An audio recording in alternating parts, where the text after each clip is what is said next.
Hey, Jim. Thanks for the time. Know it's been only a couple of weeks since you've really been getting a chance to dig in there. But what's your initial impression been of the job and the guys you're working with? The players are working really hard. I'm really excited by that. We have a great group of older guys like Caleb and Sam and Jelani, like Tommy and DJ. And Caleb and Keenan. So they're working really hard. And the best thing about these guys is they have a coach me, coach attitude. They want to be coached. They want to be held to a high standard. So it's really refreshing. So it's exciting to be here. I'm having a lot of fun. This is the most fun I had in a really long time, coaching the players. Hey, Jim, this is John Kirby with JayhawksLantonRivals.com. How you doing? Great, John. How are you doing this morning? Thanks for coming in. Doing well. Hey, I wanted to ask you, I know you knew Lance, and then you had some familiarity with Ianello and maybe some other guys. Is it easier to come into a place where you know some guys? Yeah, it's really easy. So I knew Rob for a long time. I knew Lance for a long time. So I felt really, really comfortable. And that's one of the things I was looking for, is being really comfortable with the staff. So I have come in here and I can't speak volume of the staff here. The guys are tremendous. People really welcome me with open arms, and I'm really excited to be here. And I'm really excited because I think these guys have done an unbelievable job. People don't understand the coaching job they did at Buffalo. I put against them, and to come back here at Kansas in the direction we're going, it's really exciting for me and my family. Yeah. At a practice this morning, a guy that looked like he was moving around pretty well, Eddie Wilson. Could you talk a little bit about him, what you've seen from him? Yeah, I have known Eddie for a long time. I recruited Eddie at high school, so we have a great relationship, and he's really playing a high level. We kind of simplify for him, and I tell you what, man, he's been, I think, one of the best players in the defense right now during spring practice, the first 7-8 days, however long he's been here. But really excited about his growth. He wants to learn. One of the great things about Eddie, he's a great note taker. So the kid's really applying himself, and I expect him to have a great senior season for us. Yeah, and then we're going to talk here in a bit with Sam Burt. Just, he's come back for another year. What have you seen from Sam? Toughness, dependability, great leadership. And anytime you get 6-year seniors back in your program, it is a great thing. And usually each program, the more older kids that play, it means more. They've been through the Warriors, they've been through the ups, they've been through up, down, they've been through plays, no plays, stuff like that. So it's great to have Sam, and he's really a great kid, and really, really working hard. And he's really improving in some of the things we want to improve on. Yeah, and then last question for me, just kind of talk about your recruiting philosophy, your recruiting areas, and what are you looking for in your D lineman? I think I kind of look at, athletically, it's really great. It's explosion and twitch, but really, guys, I look at the tape and I see guys that are explosion, who can twitch, who can run. But really, it's 5 characteristics that makes you a really good football player. That has nothing to do with their football. It has to do with their inner soul. Number one, they have to love football. A lot of kids today love recruiting, and they like football. I want to like to be recruited. Number 2, I think they have to be competitive people. They want to win everything, whether it's academics, whether it's community service, football field. They have to be winners. Number 3, I think it's important to have people that have high energy. And I think low motor does not work for me. So I'm looking for high energy people. Number 4, just the ability, football intelligence. What do you mean by that, Coach? Guys who are willing to study, guys who are willing to go the extra mile, everything they do in the football field. And the last one, which is rare now in 2022, is just want guys to have a coach me, coach attitude. So I take their explosion, their twitch, the ability to run, and Ben gave me those qualities. That makes a great defensive lineman, in my opinion. And I've recruited really everywhere. I've recruited Florida for a really long time. But recruiting is about relationships. So I think the most important thing in recruiting is the ability to listen. A lot of time, the recruit gives you the answer, but most time the coaches are too busy talking. They're not listening to what they're saying. If you listen to the family, you listen to the player, you get the answer you want in recruiting. Hey, Jim, maybe you hit on it a little bit earlier, but for you, what was appealing about, your decision to come to Kansas? And I guess what appealed to you when you kind of looked into the job here? Really, it's Coach Leopold and what he believes in, his values, his structure, his ability to build a program, and then the staff. Those are really the 2 reasons why I came here. I'm really excited to be here. And has anything kind of surprised you during your first few weeks kind of working with the players? Yeah, how there's no entitlement. Players want to be coached. And that's rare right now. A lot of players, when you coach them, they want to give the palms up, complain. These kids want to be coached at all positions. And it's really refreshing. That comes back to the culture that coach has set. You have great culture, you have great results. If you have bad culture, you have bad results. So to me, it's about the culture. And that was really exciting to me, is the culture when I came here. It's real. It's making change every day. Jim, have you been part of a place where you've had the split responsibilities, like with Taiwo, with the tackles and ends? And how are you guys really dividing that up? Oh, it's great. That was the first time for me. So this is phenomenal because I have a great relation with Taiwo, and really the game is changing, guys. There's so much spread offense. There's so much tempo, so many unique RPOs that you need 2 D-line coaches now so the players can get coached. Where in previous years, the game is really evolving. When I first started coaching in 93, it was easy. It was ISO leads, it was old school football. But now in 2022, the game is changing. So to me, that's the way to go. And I'm really enjoying getting back to the basics of just coaching. So to me, it's really exciting. But I have a great relation with Taiwo, and we meet together with the players. So it's really exactly what I'm looking for future right now in the program. And schematically, you guys want to run a 1-gap or a 2-gap defense, and even your techniques with your tackles. How do you want them to line up? We just want to it's simple. You get a line correctly, get off the field, get a great get off, and cause penetration. That's what we're trying to do. And don't think, right? I tell the players all the time, it's simple. Last year, I know you've had. Good. Sorry, my connection here is terrible. I apologize. I think I just cut you off. Okay. Just with Sam and with Caleb. Caleb replaced Sam last year when Sam was hurt. What do you see from those 2 guys now as they go forward and try to make? I tell you what, I've been really impressed with Caleb Sampson. He's going to be a really good football player. He's got all the characteristics that have players that have drafted previous in my career. So I'm really excited with Caleb Sampson. I think Sam should have a great senior season. Nobody is going to outwork Sam. And I tell the players this all the time. Football is the greatest sport. It doesn't discriminate.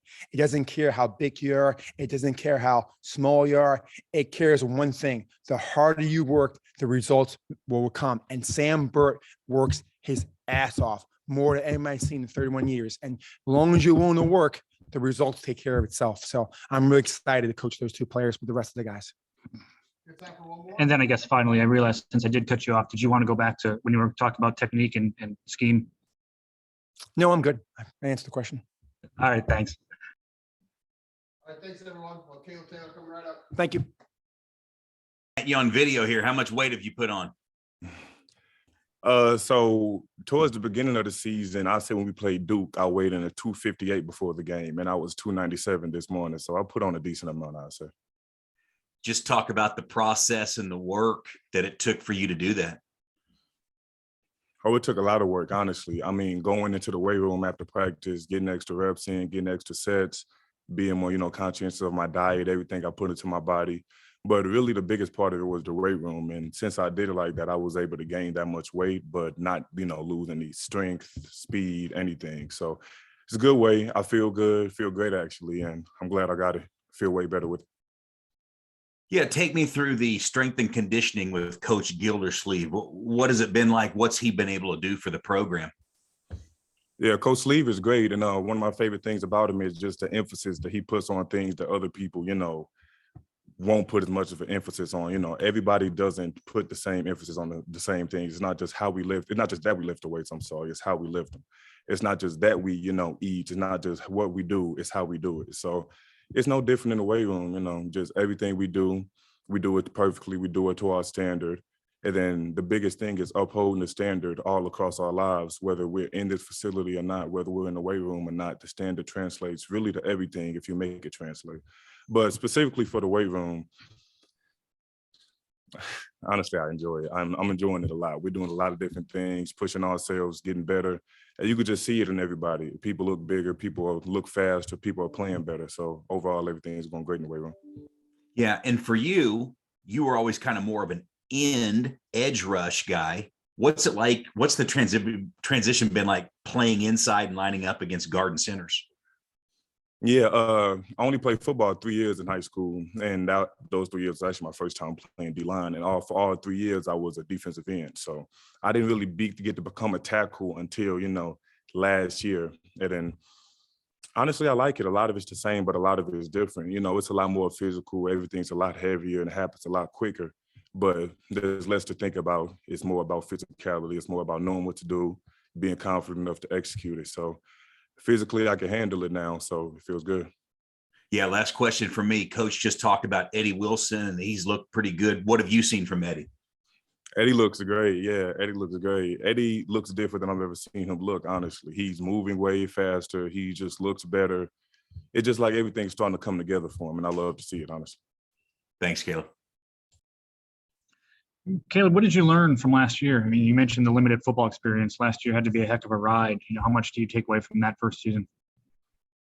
The biggest thing that I learned from last year is probably just belief, whether it's belief in our program, belief in myself, whatever you believe in. At the end of the day, if you believe you can do it, that just puts you so much further ahead of somebody who feel like they can't. So last year, that's what a lot of it was about for me mentally last year, just starting to believe in myself more.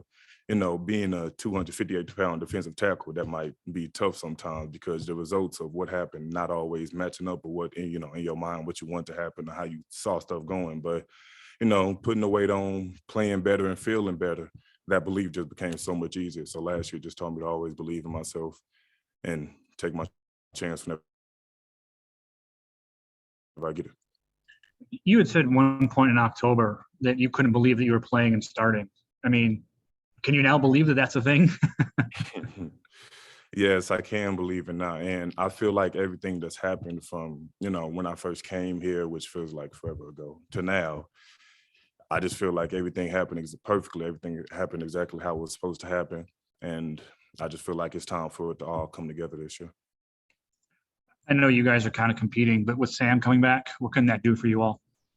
Oh, Sam coming back is huge for us. He's more than just a player. He's one of our captains, obviously. He's the captain of our defensive line group. And just to me personally, even when I first got here, I was a quiet kid, very shy.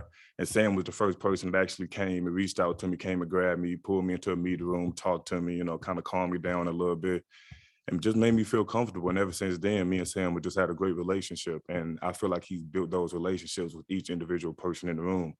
So lining up, knowing that you have Sam next to you, it means more. Me getting put in Sam's spot, knowing that that's Sam's spot and that I don't want to, his impact on the defense to be, completely missed. That just meant more to me than it would if it was just, somebody I didn't know as well. All right, thanks everyone. We have Sam. Go ahead with your question. Hey, Sam, speaking of Daniel's introduction there as super senior, you got to have some good nicknames like Grandpa or something like that. What do they call you? Yeah, they call me Grandpa a lot. A lot of them ask when I'm gonna have when the kids are coming. Not for a couple of years. But yeah, I got Uncle. I get all sorts of nicknames. I'm like the dad of the group for sure. Yeah, Sam, you've been through this. You've gone through different strength and conditioning coaches. You've gone through different head coaches, different D-line coaches. Talk about the state of the program and what you see with Coach Leipold and everybody there right now. Yeah, I mean, I've been having this conversation a lot with people who, just in my everyday, and I think, especially this first 6 weeks and of winter training, and then the first 2 weeks, coming into 3 weeks of spring ball, I think I've seen things that I haven't seen during my time here in terms of discipline, in terms of,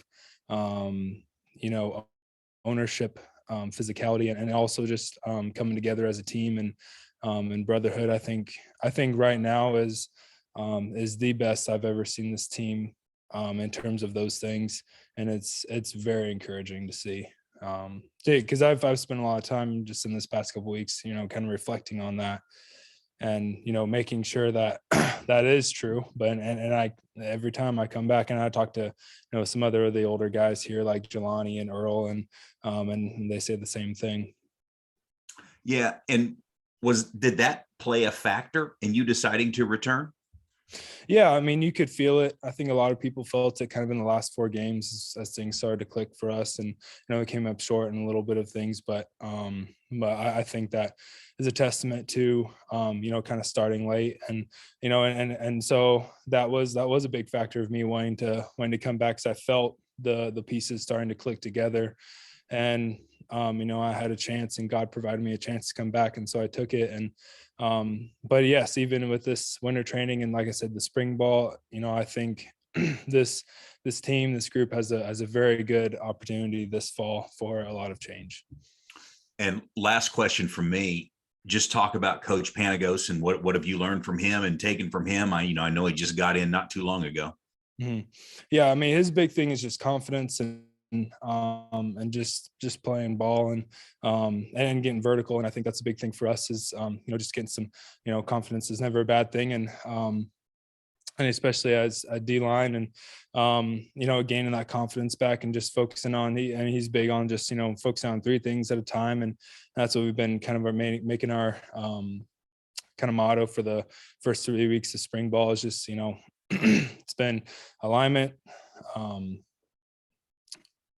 Sorry, it's been alignment, get off, and backfield set, and so it's just allowing us to play faster and allowing us to get off the ball and play confidently with each other, and it's allowing us to do a lot of great things. He's instilling a lot of confidence into us, and that's very cool to see. Sam, can you take us through the timeline of last year? Yeah, just like in general, being hurt, being clear. Yeah. Okay, yeah.